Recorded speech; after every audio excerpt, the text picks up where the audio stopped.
Pour ne rien manquer, abonnez-vous maintenant. Idealvoyance.fr, coaching de vie spirituelle par téléphone, chat et email présente.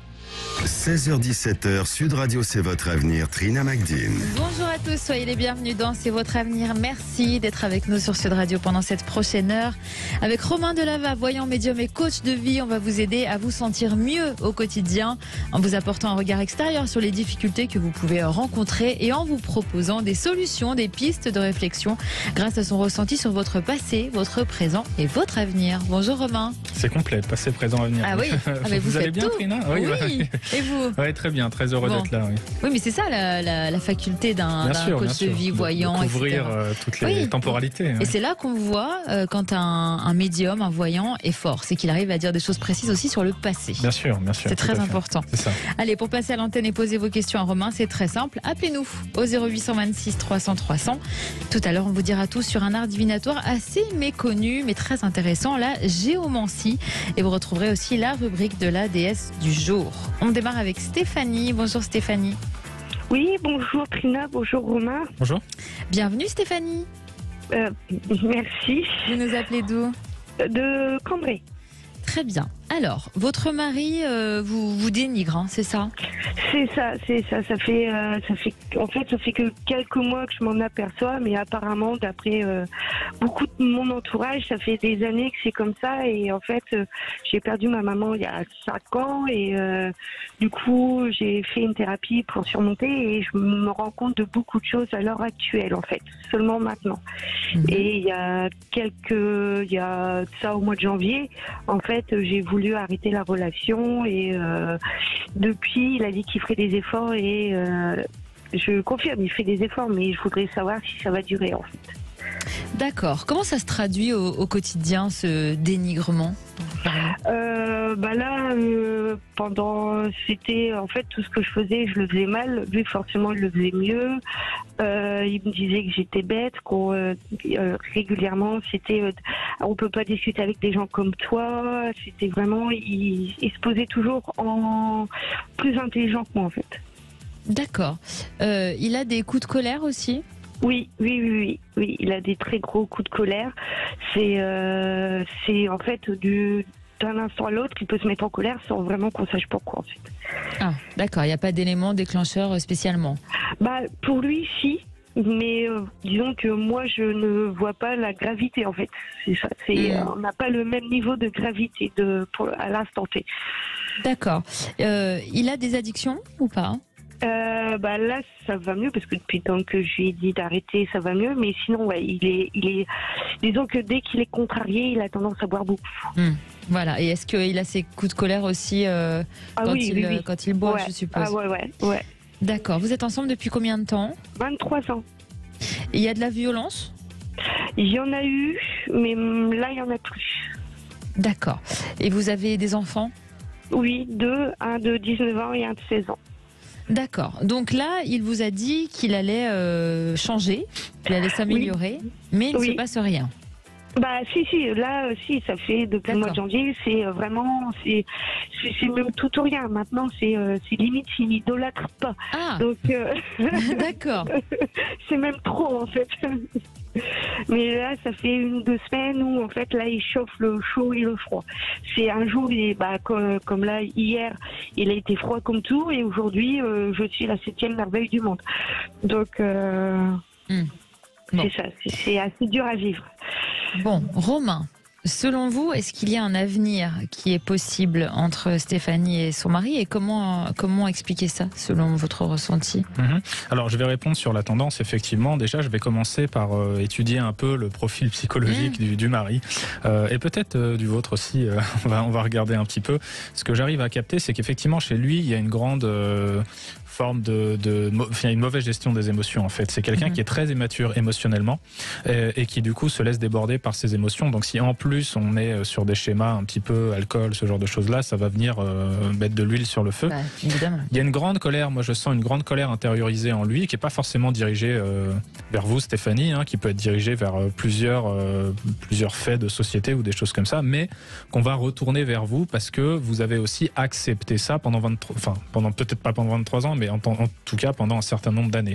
Je ne dis pas du tout que c'est votre faute, hein. Je dis juste que effectivement vous avez fait une thérapie récemment, vous vous êtes rendu compte de ça, peut-être d'autres personnes vous ont un peu parlé de ça aussi et ça vous a ouvert les yeux, mais jusque-là vous étiez un petit peu passive par rapport à ce type de comportement. Donc lui... Oui.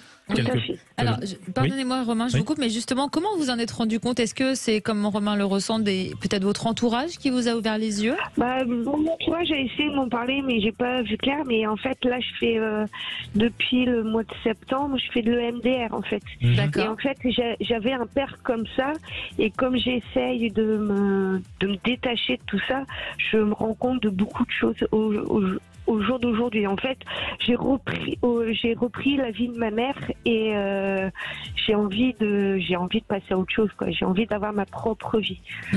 Romain, en 2 mots, le MDR, c'est une thérapie qui est axée sur les mouvements oculaires, hein, si je me trompe. Alors, pas forcément oculaire, mais oui, l'idée c'était ça à la base. Après, ça peut être lié à d'autres choses. On peut avoir par exemple des petites manettes dans les mains qui font des vibrations. Enfin voilà, l'idée c'est de stimuler certaines zones du cerveau, effectivement. Dans quel but? Le but, c'est de déplacer je vais vous le faire rapidement, hein, oui. mais de déplacer un souvenir traumatique dans une zone du cerveau où elle sera plus facilement acceptée et gérée que si elle restait là où elle était normalement. Il y a une thérapie qui a fait ses preuves. Hein, oui, moi j'en ai fait le MDR. Ah, vous en avez fait aussi. J'en ai fait, c'était très efficace. Donc moi je recommande vraiment ça dans certains cas de figure. Et dans la police, ils l'utilisent aussi. Faut savoir. D'accord, ok, ça je savais pas. Mais voilà, vous me l'apprenez. Mais je sais qu'effectivement, dans beaucoup de types de traumatismes, c'est recommandé de travailler en EMDR. Bien sûr, c'est très efficace. Oui. D'accord. Pour revenir à votre question, Stéphanie, alors effectivement, on voit un changement de comportement très récent, hein, qui est lié à, on va dire, le coup de pression que vous avez mis, un peu la menace de partir, parce que votre mari ne veut pas que vous partiez, effectivement. Donc, il est capable, effectivement, de changer. Est-ce que c'est des changements durables? Alors, moi, ce que je vois, c'est que oui, ça peut être durable, mais ça va s'inscrire un petit peu sur une temporalité assez longue, c'est-à-dire plusieurs mois. Vous n'allez pas avoir d'un changement radical, durable. Vous allez avoir un changement radical qui va durer quelques semaines, ensuite il va peut-être retomber dans certains travers et ensuite il va peut-être rechanger, etc. Donc on a cette forme un peu d'instabilité. Moi je parlais un peu d'immaturité, mais on voit une forme d'instabilité émotionnelle chez lui aussi qui peut durer dans le temps. Après, est-ce que c'est viable, on va dire, sur du long terme? Moi je pense que oui, c'est-à-dire qu'effectivement on a débloqué quelque chose chez vous déjà, Stéphanie, effectivement, et chez lui, qui lui a fait prendre conscience qu'il ne pouvait pas continuer comme ça à dénigrer, surtout vous, sur tout ce que vous faites, etc. Donc, ce serait bien que lui fasse une thérapie aussi, hein, mais bon, après... On lui en a parlé, mais il veut pas, en fait. C'est souvent le cas. Alors, pourquoi il veut pas? Est-ce que pour lui, c'est qu'il n'y a aucun problème ou... En fait, il veut pas... Pour lui, ça va en fait. Il a fait, en fait, quand il était plus jeune, il y a eu sa mère est partie, et elle est revenue, et je pense que la grosse colère, je pense qu'elle vient de là, mais il veut pas en parler en fait. Oui. Non, ça c'est compliqué. Souvent, c'est chez ce type de personnes, quand il se cache. La mère, en plus, c'est complexe. Ça fait ressortir des choses très difficiles, et les thérapies, c'est justement fait pour faire ressortir des choses très difficiles et se voir en face, et c'est parfois très très dur pour certaines personnes. Donc effectivement, lui, s'il veut pas le faire, on peut pas le forcer, ça c'est sûr. Maintenant, s'il est capable de changer, ne serait-ce que à la marge, c'est déjà bien. Maintenant, effectivement, vous parliez de violence tout à l'heure, vous parliez de violence verbale ou physique? Quand on est... il y a ça quelques années, il y avait de la violence physique, mais là on était plus dans la violence verbale. Ok. Donc effectivement, oui, là c'est clairement inacceptable. Maintenant, effectivement, je pense que ça peut changer durablement à partir du moment où vous vous faites plus respecter et vous vous affirmez plus, effectivement. Et on peut avoir un avenir relativement stable entre vous et lui. Le seul point que je crains, c'est que à certains moments, il va revenir dans ses vieux travers. Ça ne veut pas dire qu'il va revenir complètement en arrière, mais qu'il va revenir dans certains travers qui peuvent être difficiles à vivre à nouveau, quoi. Oui, c'est ce qu'il fait là en ce moment en fait, depuis quelques temps. Des oréas, C'est ça, c'est vraiment chaud, froid. Et c'est ça qui moi dès qu'il est comme ça, j'ai peur qu'il recommence et que ça s'arrête plus en fait, c'est ça. Vous soyez dans un cycle difficile. Je comprends. Bon, on espère qu'en tout cas ça vous aura aidé, Stéphanie. Oui, c'est oui. Bon courage à vous en tout cas et n'hésitez pas à nous donner de vos nouvelles. Merci. À bientôt, Stéphanie. À bientôt. Allez, on va s'intéresser dans un instant à la géomancie. On vous attend sur Sud Radio si vous voulez être éclairé sur votre avenir ou sur l'avenir de l'un de vos proches. 0826 300 300. À tout de suite. Sud Radio, c'est votre avenir, le sujet du jour. Trina, vous Oui. allez nous parler de la géomancie. Vous connaissez, je suppose, Romain. Absolument, mais vous allez nous en dire plus. Oui, son nom vient de géo qui signifie terre et de mancie qui signifie divination. C'est un art divinatoire ancestral qui consiste à interpréter des figures formées par des éléments tels que des cailloux ou du sable. Il s'apparente au Feng Shui en Asie. Et donc, quelle est l'origine de la géomancie? Alors, c'est encore un peu flou aujourd'hui. La théorie la plus avancée évoque une origine perse vers le 8e siècle et le 9e siècle. Par la suite, la géomancie se serait répandue dans le reste de l'Arabie, en Mésopotamie et en Égypte, avant d'arriver en Inde et en Chine. On en trouve aussi l'équivalent en Afrique et dans le vaudou, sous le nom de Ifa. Chez les Grecs, il y a dans la géomancie la croyance que la Terre soit un être vivant, en l'occurrence la déesse Gaïa, dont vous nous aviez parlé, Romain. Absolument. Selon les druides celtes, la géomancie repose sur les lignes de force de la Terre, qui la recouvre comme un système avec des points de concentration appelés lieux de force. Dans tous les cas, ça consiste à écouter le bruit et les messages de la Terre dans le but de rétablir le lien entre l'homme et la Terre. Alors justement, comment est-ce que ça se pratique? Alors, c'est l'un des arts divinatoires les plus simples à pratiquer puisqu'il n'y a pas besoin de matériel spécifique. On peut le pratiquer en lançant des cailloux, en lançant des dés ou en dessinant des bâtons et des points suivis d'une interprétation des résultats. Pour ça, la géomancie s'appuie sur 16 figures composées chacune de 4 à 8 points. Le principe consiste à poser une question et ensuite, via le procédé des figures composées de traits, d'en tirer une interprétation. Grâce à la géomancie, des lieux de force de la Terre peuvent servir d'emplacement de construction pour des bâtiments sacrés comme des temples, des statues ou des menhirs.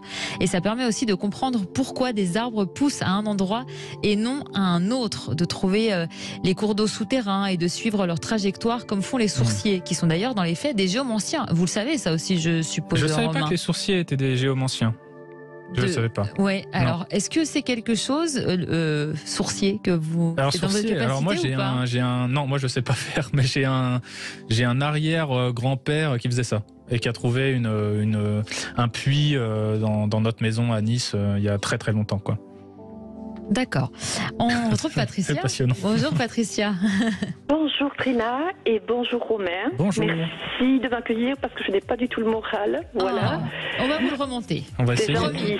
Et je me permets de faire une petite parenthèse. Oui. Merci à votre super équipe qui est toujours très attentive à nous écouter. Zach et Aude sont adorables. Je confirme. Voilà. Et vous entendre, c'est très gentil. Merci C'est normal, il faut Patricia. savoir le dire. Très bien. Voilà. Vous nous appelez d'où? Alors j'appelle des Pyrénées-Atlantiques. Et j'ai une route professionnelle très compliquée depuis quelques années. J'ai l'impression qu'à chaque fois que je peux obtenir un poste, eh bien, voilà, il y a toujours quelque chose, tout s'arrête. Dernièrement, j'ai eu des patrons qui ont été malhonnêtes. Après, j'avais un autre travail pour mettre un petit peu de beurre dans les épinards sur les à côté. Une personne s'est arrangée pour me prendre ma place. J'ai été remerciée du jour au lendemain. Et là, dernièrement, j'avais retrouvé un autre travail où je me plaisais. Et au bout de 3 mois, on m'a dit qu'on me supprimait le poste. Je suis pourtant partie avec un directeur qui était apparemment content. Mais voilà, c'est à chaque fois il y a quelque chose qui fait que tout s'arrête. Donc je voudrais savoir si là on vient de me faire une proposition étrangement entre votre appel sélection hier et aujourd'hui. Mais en fait je voudrais savoir si je vais enfin arriver à aboutir professionnellement. Qu'est-ce que Romain, s'il vous plaît, vous verriez pour moi? Si je vais trouver un travail peut-être en CDI où je me plaise surtout avec des gens gentils et que je sois reconnue professionnellement et que je sois correctement rémunérée et puis que ça puisse me permettre d'aboutir sur mes projets de vie. Le but c'est de trouver une petite maison par la suite. Donc voilà, tout ça c'est un lien. Voilà. D'accord. Merci de m'écouter. Vous êtes gentil. Merci Alors, à vous. l'appel que vous avez eu, c'était quoi exactement? Alors on m'a appelé hier justement en fin d'après-midi pour me proposer un poste de gouvernante. C'est une proposition qu'on m'avait faite il y avait 1 mois et demi, puis après j'avais plus de nouvelles, donc je ne sais pas quoi en penser. Mais pour l'instant, dans un premier temps, ça serait un CDD. Je ne sais pas si c'est le bon endroit ou si je pourrais m'y plaire. Je crois que cet endroit se trouve au numéro 3, si ça peut aider Romain. Voilà. Et puis je ne sais pas du tout si éventuellement il y aurait autre chose. Un temps, je pensais même me mettre à mon compte, mais bon, voilà, j'avais plein d'idées, mais pas les sous. Donc je ne sais pas du tout ce que Romain voit pour mes prochaines années, s'il vous plaît. Alors, Romain, est-ce qu'on peut mettre mettre ça sur le compte de la malchance, d'un mauvais cycle. Enfin, pas encore, en tout cas, pas encore le bon cycle. Le cycle négatif, c'est exactement ce que j'ai noté. Bon, bah alors, dites-nous. Un cycle karmique négatif. Donc effectivement, voilà, on est un peu dans ce schéma-là. Bon, c'est pas lié à vous, Patricia. Bon, donc ce dernier poste que vous avez perdu parce que on a supprimé le poste, on était effectivement plutôt content de vous. C'est pas ce que je veux dire, c'est que le problème. Oui. Le problème n'est pas lié à vous. Effectivement, on est plutôt dans un cycle karmique qui indique que vous n'êtes pas à votre place. Donc là, il faut faire un petit peu attention à ça. C'est-à-dire qu'effectivement, quand on a des échecs professionnels à répétition, c'est soit qu'on n'est pas aligné avec son chemin de vie. Ça ne veut pas dire que vous aimez pas ce que vous faites. C'est très très différent. C'est vraiment une question d'être à sa place dans son environnement de travail. Donc moi, si j'étais vous, je partirais un peu dans d'autres directions, je m'éloignerais peut-être un petit peu de ces milieux-là, ne serait-ce que temporairement, pour casser un petit peu ce cycle-là. Maintenant, ce que je vois pour vous en termes de voyance pure et de tendance, c'est plutôt positif. Alors, ça va se débloquer, effectivement. Moi, j'ai un schéma qui est plutôt de l'ordre, on commence par un CDD qui est transformé en CDI par la suite, on a une stabilité de l'emploi par la suite, mais pas avant septembre. C'est-à-dire que ce que vous allez trouver avant, c'est peut-être soit une mission, soit un CDD, soit quelque chose de temporaire qui sera transformé par la suite au second semestre de l'année 2023. On n'est pas l'année prochaine ou l'année d'après, c'est dès cette année que ça va quand même évoluer pour vous. Donc effectivement, on a plutôt une bonne tendance stable et professionnelle et personnelle au travail, c'est-à-dire moi je vous vois dans quelque chose dans lequel vous vous plaisez, avec des collègues qui sont agréables, avec une hiérarchie qui est OK. Enfin voilà, on n'a pas de grosses catastrophes d'un point de vue professionnel ou de gros échecs d'un point de vue professionnel à venir. Par contre, c'est vrai que ça va prendre un petit peu de temps avant de s'inscrire sur quelque chose de stable. Moi, je parlais au moins de septembre pour vous rassurer de ce point de vue-là. Mais c'est le minimum, c'est-à-dire ce sera à partir du mois de septembre. Excusez-moi de vous couper, est-ce que ça peut être la proposition qu'on a faite? On a dit qu'éventuellement, s'il y avait un CDI, ça serait à partir du mois d'octobre. Oui, tout à fait. Ça colle bien, bien sûr. Oui, ça colle bien avec ce que moi je vois, effectivement. Donc ça rentre dans ces critères-là, bien sûr. Donc la proposition vous sera évidemment faite avant, peut-être dès le printemps. Vous allez certainement même commencer à travailler dans ce poste-là dès le printemps, mais la transformation en contrat durable se fera à partir de septembre-octobre, effectivement. On est plutôt sur ce schéma-là. Oui. Et Romain, est-ce que vous percevez, Patricia, vous voudriez acheter une maison, c'est ça plus tard? Oui, c'est ça, c'est le but, mais je sais qu'il ne faut pas poser trop de questions, donc je vous respecte. Il y a d'autres auditeurs. On a le temps. C'est très gentil. C'est pour ma petite fille. Voilà, je lui ai promis qu'un jour elle aurait une maison avec un jardin. Ah, très bien. Alors, effectivement, j'ai vu ça effectivement dans votre chemin de vie. Oui, on a cet achat immobilier, maison, jardin, c'est quelque chose qui ressort très clairement dans votre chemin de vie, donc moi je m'inquiète pas pour ça. On est sur une temporalité, on va dire de moyen terme, c'est-à-dire entre 1 et 3 ans, mais c'est quelque chose qui va se mettre en place, bien sûr. Ça fait partie aussi de la continuité de votre parcours professionnel qui va se stabiliser avec le temps. D'accord. Et ça serait un endroit qui serait assez près d'où je suis. Enfin, c'est la petite maison de nos rêves, quoi. Vous êtes où déjà? Ouais. Nous sommes près de Biarritz. Voilà. Alors moi, j'ai pas d'éloignement géographique majeur, donc effectivement, j'en déduis qu'on est un peu dans cette zone-là, peut-être pas exactement à Biarritz, mais on est sur une zone relativement proche, effectivement. Et elle a quel âge, votre petite fille? Elle vient d'avoir 9 ans, voilà. Bon. Et... il y a encore un peu le temps. Ça va, oui. J'avais espéré pour ses 10 ans, c'est pour ça. Okay. Mais bon, voilà. C'était vraiment professionnellement, ça m'inquiétait beaucoup de se dire, à chaque fois, il y a quelque chose qui bute. Et je travaille pourtant beaucoup, je donne beaucoup. Et voilà, donc j'ai perdu confiance en moi. Il faut pas. Parce que c'est pas lié à vous. C'est des cycles qui sont karmiques, donc qui sont pas liés forcément directement à vous, ni à vos compétences, ni à vous en tant que personne. Et malheureusement, Romain, on ne peut rien contre le karma. On est d'accord. On peut rarement faire des choses contre le karma, mais on peut se réaligner sur un axe de vie qui n'est pas aussi lié au karma. Par exemple, si elle restait toute sa vie dans l'hôtellerie, je pense qu'elle pourrait avoir des problèmes comme ça à répétition. Si elle changeait un peu de secteur, je pense qu'on pourrait casser ce cycle-là, effectivement. Et alors, quel secteur vous verriez éventuellement? Parce que je ne pense à pas d'autres... Ça c'est une très bonne question. Il va falloir effectivement que vous fassiez vous des projets, mais là à l'instant T effectivement je peux pas vous dire dans quel secteur vous aurez malheureusement. Voilà, ça peut être quelque chose déjà qui se débloque là dès le printemps. Bien sûr, tout à fait, oui, tout à fait. Bon, vous m'avez remis un petit peu de baume au cœur. Très bien. Promis. On vous avait dit qu'on vous remettrait du baume au cœur. Ah oui, vous êtes adorable. Bravo pour l'émission, bravo à vous, à Romain, à Alexandre, et à toute l'équipe. Vraiment. C'est très gentil. Et puis encore une grosse bise à Aude et à Zach. Merci pour votre gentillesse, Patricia. Merci pour cette belle émission. Merci. À bientôt. bientôt. Au revoir.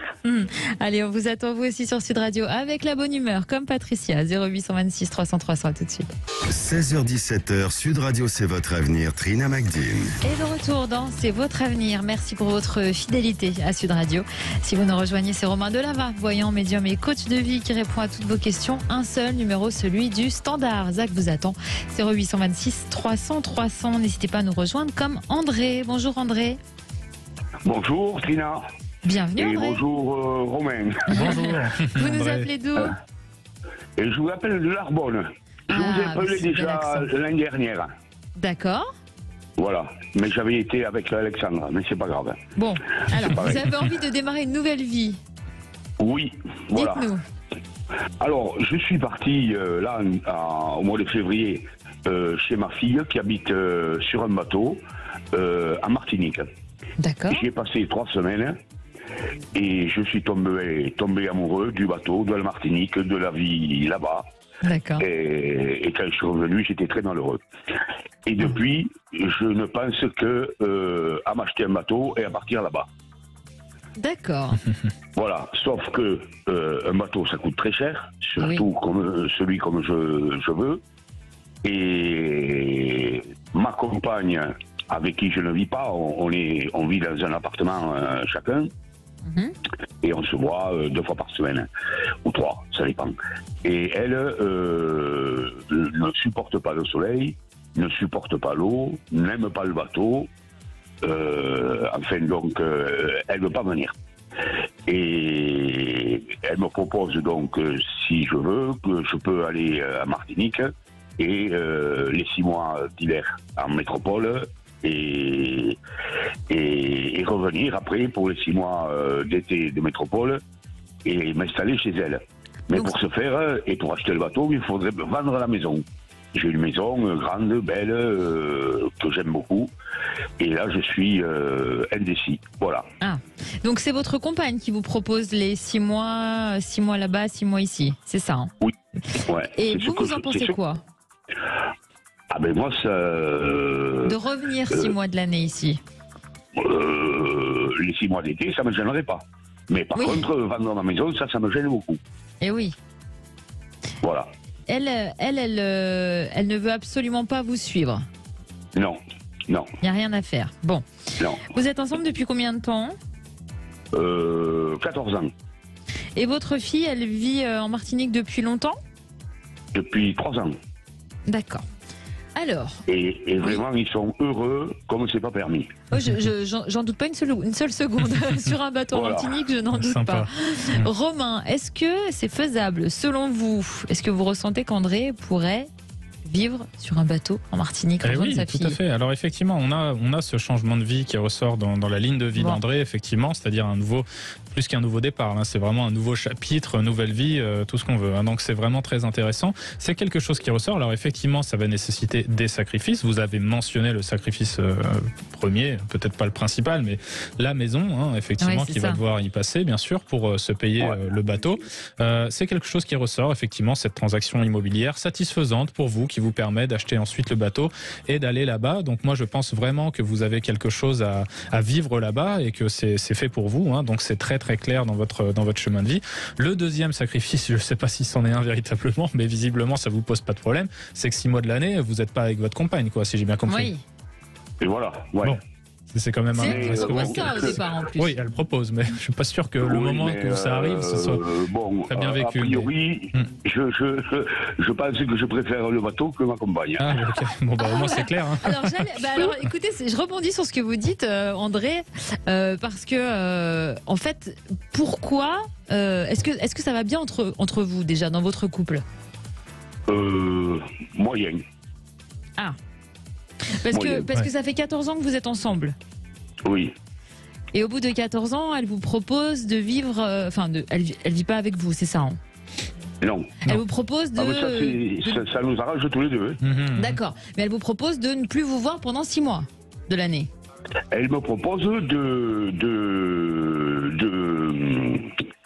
faire ce que j'ai envie. D'accord. Elle Voilà. vous laisse libre de choisir, Oui, elle en me fait. dit si tu décides de partir là-bas pendant 6 mois, bon ben il n'y a pas de problème. moi, ça me gêne pas. D'accord. Moi, je pense qu'elle dit ça maintenant. Mais bon, après, on verra effectivement. Alors, dernier point, c'est la temporalité. C'est-à-dire que ce projet est viable, effectivement, mais sur une temporalité que moi, j'appellerais de moyen terme, c'est-à-dire entre 2 et 4 ans, quelque chose comme ça. Ah bon? D'accord. Pas dans l'immédiat, je pense pas. Ouais, mais le problème, c'est que j'ai 68 ans, moi. Ah oui, mais c'est pas un problème, ça. Ouais. Oui, mais bon, tant que je ne suis pas diminué, si je puis dire. Non, je pense pas. Dans 5 ans, ce ne sera pas pareil. Non, pas dans 5 ans. Je pense qu'on est plutôt sur la moyenne basse, c'est-à-dire aux alentours de 2 ans, le temps de tout faire, de tout préparer, de vendre, Parce que d'abord, etc. il faut vendre la maison, et ça peut se faire dans Oui, combien ça de temps? peut être relativement rapide. C'est quelque chose qui peut se passer en quelques mois. Après, c'est plutôt l'installation, le bateau, tout ça. Donc voilà, ça reste une estimation de temporalité. Ce ne sera pas dans 5 ans, ça c'est sûr. Comment? Ce n'est pas rien de changer de vie. C'est un changement de vie important, ça se mesure comme mais ça. alors justement, je me pose la question, est-ce que je peux le faire? Est-ce que je dois le faire? Est-ce que je vais dans la bonne direction, quoi? Ah oui, moi ça m'apparaît clair. C'est quelque chose qui est fait pour vous et vous allez dans cette direction-là. Je pense que c'est une bonne dynamique pour vous, tout à fait, oui. Bon, et puis ça vous ferait une belle retraite au soleil. Ouais. Et oui. Bon, en tout cas, c'est le ressenti de Romain, mais évidemment, à vous de prendre votre décision. Oui, après, vous avez votre libre arbitre, évidemment. Oui, mais est-ce que dans 3 ans, j'en aurais pas marre du bateau? Non, je pense pas, non. Sinon, je vous l'aurais dit que c'était pas un voilà, le changement de vie sur la durée. Pour vous, un vrai changement le de vie. changement, C'est pour ça que ça se mesure aussi dans le temps et que ça se prend pas en 6 mois, parce que c'est quelque chose qui est quand même lourd, quoi. Ouais. Bon, alors on compte sur vous pour la carte postale, peu importe dans combien de temps. Mais on compte sur vous. Je vous promets que je n'y manquerai pas. Merci beaucoup André d'avoir été avec nous sur Sud Radio. À bientôt. Allez, à bientôt, au revoir. Romain, on passe à la déesse du jour. Quelle déesse on célèbre aujourd'hui? Donc le 6 avril. Le 6 avril, absolument. Alors, on célèbre Aerten ou Aerfen, ça dépend en fait des dialectes qui parlent d'elle. C'est donc une déesse galloise de la bataille. Son nom signifie force dans la bataille, justement. C'est elle qui prédisait à l'issue des guerres entre les clans celtiques, donc qui décidait plus ou moins qui allait gagner. C'était vraiment elle, l'oracle de ça. Elle est comparée aux moires grecques. Elle aurait donc les 3 visages de la déesse. Elle ressemble à Atropos, la déesse du destin, qui coupait les fils de la vie pour déterminer la durée de l'existence. C'est aussi la personnification de la rivière Dee au pays de Galles. D'ailleurs, Aerfen avait un sanctuaire sur cette fameuse rivière Dee. D'accord. La légende locale affirme que 3 sacrifices humains ont dû être noyés dans la rivière pour assurer le succès au combat. Pendant les guerres anglo-galloises, la rivière Dee, située à la frontière anglo-galloise elle aussi, était censée être l'arbitre de la victoire et de la défaite. On disait que si la Dee longeait sa rive orientale, c'était un signe de victoire anglaise et vice-versa. Aerfen pourrait être comparé à Morrigan, qui est bien plus connu, dans la mythologie irlandaise. On pourrait supposer que si la déesse Aerfen était en effet ancienne, elle a eu un rôle crucial lors de la guerre qui a fait rage entre les Gallois et les Romains. Très bien, entre les Gallois et les Romains. Merci Romain. Absolument, voilà, tout à fait. On retrouve Liam. Alors Liam ou Layam? Ah oui. Qu'est-ce qu'on dit? On dit Liam. On dit Liam. Bienvenue Liam. Merci beaucoup de m'accueillir et merci tout court pour votre émission. Merci à vous, vous nous appelez d'où? Les Pyrénées-Atlantiques. D'accord. Alors, vous avez 2 questions. Oui, 2 questions. Une professionnelle d'abord et une personnelle. Il y a une personnelle qui suit et elles sont étroitement liées. D'accord. La professionnelle, en fait, c'est que je suis aujourd'hui cadre supérieur dans le domaine de la sécurité et santé des personnes. D'accord. J'évolue dans une entreprise qui est extrêmement compliquée sur le plan humain, justement. C'est un peu le côté ambivalent de ma position et du contexte, où effectivement j'ai beaucoup de mal à me réaliser. Donc, pour essayer de prendre une direction différente, je suis également intervenant consultant dans mon domaine de compétences pour d'autres entreprises. Et je souhaite développer cette activité-là. Et à ce titre, j'ai créé ma petite structure de micro-entrepreneur il y a un peu plus d'1 an. Et je souhaite aujourd'hui lui donner plus de volume. Et mon souhait, vraiment le plus intéressant pour moi, serait de pouvoir ne vivre que sur cette activité secondaire. et que ça devienne mon activité à moi principale. Sauf que c'est un domaine où il y a beaucoup d'incertitudes en termes de planification des actions, puisque ça peut être programmé puis d'un seul coup annulé pour des raisons X et Y. Donc il y a ce côté aussi un peu compliqué. Et puis un micro-entrepreneur, c'est quelqu'un qui du jour au lendemain, s'il n'a plus d'activité, il ne cotise pas au chômage, quoi. Donc il n'y a plus de revenus du jour au lendemain.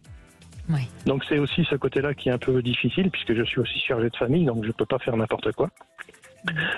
Donc m'envoler et voler de mes propres ailes, c'est quelque chose qui m'intéresse énormément, mais je veux pas non plus nuire à mon équilibre familial non plus.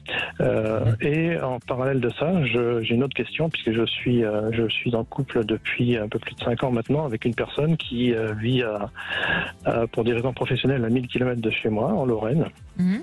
Et qui souhaite également venir me rejoindre, qui est elle aussi dans une volonté de transition, mais qui vit dans un contexte, effectivement, puisqu'elle travaille, pour être clair, au Luxembourg, donc dans un contexte professionnel plutôt porteur.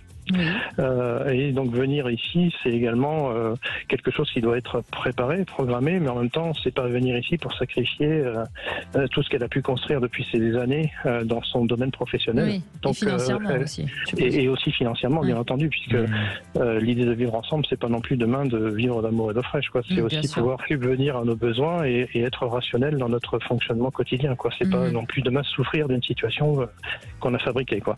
Donc voilà, l'idée c'est est-ce que à la fois un souhait professionnel peut aboutir et se développer dans les années qui viennent, et de quelle façon et sous quel délai, et est-ce que ce projet de vie que l'on a sur le plan personnel peut aboutir, puisqu'on s'est fixé un calendrier, mais il est complètement irrationnel pour l'instant, puisqu'on n'a absolument rien de mesuré en termes de possibilités de travail pour elle. Est-ce qu'il y a quelque chose de possible, puisqu'on a également envisagé de s'acheter quelque chose ensemble quand ce moment-là sera venu. Voilà, donc c'est un petit peu tous ces éléments-là que je voulais évoquer avec vous. D'accord. Donc même si pour l'instant rien n'est concrètement mis en place, mais le calendrier que vous êtes fixé, idéalement, ce serait pour quand ? Idéalement, dans les 2 ans qui viennent, ça serait top pour nous, parce que déjà elle a 2 enfants, toutes les 2 sont en fin de scolarité d'études supérieures, donc dans les 2 ans, les 2 seront en activité professionnelle, donc plus autonomes. Donc ça serait très bien. Déjà pour elle, plus rassurant aussi. Et puis moi, pour voir dans les 2 ans si, puisque cette activité, on va dire, de consultant, elle est aussi assez cyclique. Hein, c'est un peu comme une courbe. Il y a des moments où il y a une forte activité, d'autres moins. Et les 2 ans me permettraient de voir si effectivement, malgré ce cycle, il y a quand même, une constante qui me permet de me garantir une charge de travail suffisante pour en vivre. D'accord. Voilà. Alors Romain, quel est votre ressenti sur ces 2 questions qui au final se rejoignent ? Oui, bien sûr. Oui. Alors oui, je préciserai la temporalité juste après, parce que ça colle un peu à vos projets, donc je ne pense pas que ce soit irrationnel. Concernant votre activité professionnelle, effectivement, on est sur une évolution assez naturelle de quelque chose de plus entrepreneurial, de plus indépendant. Donc cette activité que vous mentionnez pour l'instant en micro-entreprise, si j'ai bien compris, va se développer effectivement pour vous permettre plus de liberté et plus de clients. Enfin, je ne sais pas exactement comment vous fonctionnez, plus de contrats. Voilà. Ça va se développer. Donc moi, j'ai plutôt confiance là-dedans. Alors la temporalité est un peu la même sur les 2 questions, c'est-à-dire entre 1 et 3 ans. Donc vous, votre temporalité idéale, c'était 2 ans. Donc on est un petit peu sur ce schéma-là. Vous allez voir votre activité déjà se développer petit à petit jusqu'à obtenir une indépendance financière suffisante pour vous et vos projets. Voilà, ça c'est déjà un premier point, sans que vous ayez besoin de recourir au salariat par ailleurs, quoi. Donc voilà, on est sur quelque chose qui fonctionne dans votre activité, même si pour l'instant, c'est plutôt, comme vous le dites, cyclique et un peu indécis de ce point de vue-là. Sur la partie, on va dire, à la fois professionnelle, mais relationnelle, sentimentale avec votre conjointe, oui, là, moi aussi, je vois un rapprochement géographique. Effectivement, sur la même temporalité, c'est-à-dire entre 2 et 3 ans, on va dire entre 1 et 3 ans. Bon, 1 an, je serais assez surpris que ça aille aussi vite, mais on va rester large quand même. Restons ouverts d'esprit, on ne sait jamais ce qui peut se passer. Donc effectivement, oui, un rapprochement géographique avec un achat commun, une vie en commun, oui, ça c'est clairement quelque chose qui vous attend. Donc c'est inscrit sur votre chemin de vie quelque part. Donc moi je m'inquiète pas non plus sur ça. Par contre effectivement ça va pas se faire dans la plus grande des tranquillités. Je préfère prévenir. C'est vrai que il y aura un peu quelques secousses, bon surtout de son côté à elle parce qu'une transition quand même assez importante. Oui. Moi je la vois pas avoir de problème à retrouver forcément un emploi ou quoi que ce soit, mais le changement de peut-être de niveau de vie ou de cadre de travail peut être un petit peu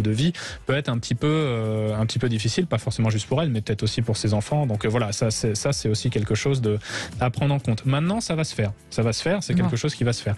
Donc globalement, je suis confiant pour votre avenir, Liam, mais c'est quelque chose qui va s'inscrire sur la durée, on va dire voilà entre 1 et 3 ans, et pas forcément toujours de manière très simple, mais tous les changements de vie nécessitent quelques sacrifices. Ah oui, ça c'est sûr. Donc ça commence par le chaos avant d'être reconstruit. Oui. Voilà, exactement. Voilà, bon, le chaos peut-être pas, mais voilà, mais ne vous inquiétez pas, ça va être reconstruit, ça c'est sûr, différemment, d'une autre manière. Oui. Mais ça va être reconstruit, bien sûr. D'accord. Juste une dernière question par rapport à ce que vous venez de dire à l'instant.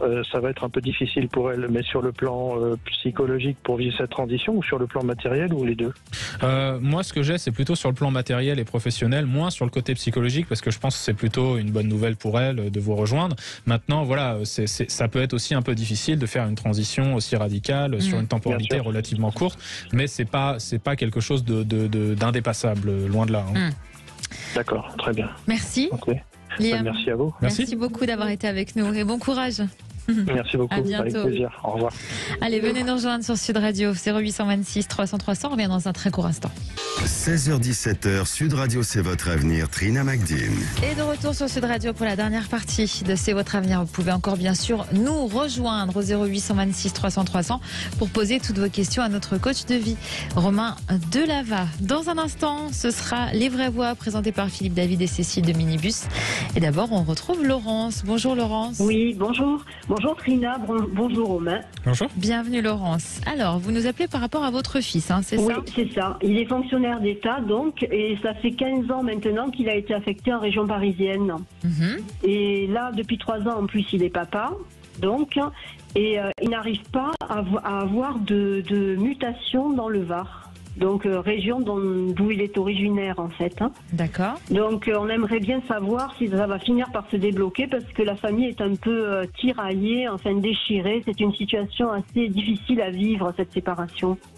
Quand vous dites déchirée, c'est-à-dire c'est moi qui ai toujours l'esprit ailleurs, enfin près de mon fils et de mon petit-fils. Enfin je suis pas vraiment à ce que je fais ici. Enfin voilà quoi, c'est une maman à qui ses enfants manquent quoi en fait. Depuis combien de temps il a fait cette demande de mutation? C'est-à-dire qu'il ne peut pas faire de demande de mutation pour 2 raisons principales. C'est que sa compagne a moins d'ancienneté que lui dans la fonction publique pour prétendre à une mutation. Et en plus, lui a pris un grade là il y a quelques mois et donc sous condition alors de rester encore en région parisienne. Voilà. Ah. Donc D'accord. on est coincé sur 2 points. Voilà. Bon, alors, Romain, est-ce que c'est quand même possible, selon vous, plus tard, par conséquent, qu'il y ait une mutation? Et si oui, quand, d'après vous? Ok. Alors effectivement, sur du court terme, on n'a pas ça. On n'a pas de rapprochement géographique, on n'a pas de mutation, ni de lui, ni d'elle, ni de voilà. Ça, c'est pas envisageable pour l'instant. Effectivement, ça ne ressort pas. Sur une temporalité plus large, moyen terme, voire long terme, c'est-à-dire au moins 2-3 ans, oui, c'est quelque chose qui ressort comme étant tout à fait possible. Et d'ailleurs, je vous vois être réunis à nouveau. Donc voilà, vous inquiétez pas, ça va se faire. Mais je pense que votre fils a encore des choses à vivre et à faire là-bas, en région parisienne en l'occurrence, avant de pouvoir remonter vous voir, redescendre vous voir, pardon. Redescendre, oui. C'est plutôt ça, oui. Mais voilà, donc moi, ce que j'ai en termes de temporalité, c'est pas avant 2025. On est sur quelque chose quand même d'assez large, effectivement. Mais la compagne de votre fils, elle veut partir aussi? Ah oui, elle serait d'accord, oui, tout à fait, pour suivre. Mais bon, elle ne peut pas prétendre pour l'instant à une mutation. Elle doit un certain nombre d'années à l'administration, ou alors il faut qu'elle rembourse ces années, donc elle est coincée, donc voilà. Oui, on est un peu sinon, oui. On est un peu sur ce parcours-là, effectivement. C'est-à-dire que c'est quelque chose qui va se faire, mais qui n'est pas faisable sur du court terme, pour des raisons qu'on a déjà évoquées, effectivement. Oui. Et donc, 2025, il sera ici, où il pourra prétendre à faire une demande. Il pourra prétendre à faire une demande. Oui. Ah, voilà. Pour la mutation effective, il va falloir entendre. Après, ça peut aller assez rapidement, c'est-à-dire ça peut se faire en quelques mois, ça c'est pas trop un problème. Mais effectivement, mois de 2025, on va dire début 2025, premier trimestre, c'est plutôt le début des démarches, en fait. L'ouverture de la possibilité des démarches pour vous rejoindre dans le Var, oui, c'est ça. Merci en tout cas à Laurence d'avoir été avec nous sur Sud Radio. Allez, pour terminer, on part sur le groupe Facebook C'est votre avenir. On va prendre le message de Virginie qui nous dit: j'ai rêvé que mon immeuble prenait feu. Cela se passait en pleine nuit. J'ai attrapé mon chat et j'ai dévalé les escaliers. J'ai réussi à m'en sortir, mais l'immeuble était ravagé par les flammes. Comment l'interpréter ? Alors, comment l'interpréter ? Rêver d'un incendie non contrôlé, c'est la manifestation inconsciente d'une colère, voire d'une haine intériorisée et d'un besoin ou d'une envie de destruction. C'est un message d'alerte que nous envoie l'inconscient. On se sent débordé ou menacé par nos propres émotions ou certains événements extérieurs. Ça peut être dans certains cas un signe d'autodestruction ou d'auto-sabotage. Si le feu est agité, c'est qu'on n'est pas tranquille quelque part dans nos vies. Le point positif quand même, selon Jung, rêver de feu est positif car c'est possiblement un signe de puissance intérieure et de réussite. Toutefois, rêver d'un incendie indique qu'on craint d'effectuer un travail psychique qui est nécessaire pourtant à notre évolution. D'accord. Alors, par rapport au fait que ce soit récurrent, un rêve d'incendie, parce que je pense que c'est un symbole très très fort. Bien sûr, oui. Comment on peut l'interpréter, le fait que ça soit récurrent, que ça soit un rêve récurrent ? Le fait que ce soit récurrent, c'est souvent une manifestation du mental qui nous indique qu'on a un conflit interne en nous, c'est-à-dire qu'on n'a pas réglé un souci particulier. Par exemple, on a un conflit entre le mental et les émotions, où on vit des émotions à répétition qui ne sont pas maîtrisées, ou des événements extérieurs qui ne sont pas contrôlés. Et là, on peut faire des rêves récurrents. Comme celui de l'incendie, par exemple. Comme celui de l'incendie, voilà, en effet. Merci Romain. Je vous en prie, Trina, à bientôt. D'avoir été avec nous. Merci. On se retrouve le 19 avril. Exactement. C'est ça. Rendez-vous et lundi, c'est notre coach intuitif Alexandre Delevanne qui répondra à toutes vos questions. Soyez au rendez-vous à 16h. Bonsoir, mon cher Philippe David. Bonsoir, ma chère Trina. Bonsoir, mon cher Romain. Bonsoir. Qu'est-ce que c'est que le 19 avril ? Dites-nous. C'est la veille du vin. J'adore. Vous en avez d'autres des comme ça ? C'est le lendemain du 18. Oui, voilà, c'est ce que j'en étais sûre. Quel est le menu ? Le menu des vraies voix. À 17h30, les grèves et manifestations mettent-elles en danger nos petits commerçants ? Oui, restaurateurs, petites boutiques. Ils ont des problèmes, évidemment, parce que les jours de manifestation, la clientèle ne peut plus venir. Ça, c'est le premier point. Et que deuxième point, certains sont victimes de casseurs à répétition et parfois les assurances ne remboursent pas tout. Donc on va vous poser cette question: les grèves et manifestations mettent-elles en danger nos petits commerçants ? Vous êtes petits commerçants, vous êtes restaurateurs, vous êtes bistrotiers, on vous attend. Le seul numéro qui vaille en France entre 17h et 19h du lundi au vendredi, le 0826 300 300. Ça, hein. Ah oui, alors là, Cécile de Bénibus m'a boosté au 0826 300 non, mais en 300. effet, c'est le seul numéro important en France. Absolument. Mais bien sûr. À 18h30, hashtag manifestation, le mouvement est-il condamné à s'essouffler ? Question intéressante, puisque on voit à Paris, ça baisse petit à petit, et également dans nombre de villes. Bon, le summum de l'humour, c'est à Marseille. 10 000 personnes seront la police, 170 000 seront les manifestants. Je pense qu'ils n'ont pas les mêmes lunettes et les mêmes compteurs. Vous avez été manifesté, vous considérez que ça ne ralentit pas, qu'au contraire ça continue. Et vous n'êtes pas prêt à lâcher le morceau, ou vous dites c'est fini, le Conseil constitutionnel va décider. Vous nous appelez aussi au 0826 300 300 avec Cécile de Ménibus. Aujourd'hui, nous avons un trio de choc. Philippe Bilger, Françoise Degois, Sébastien Ménard.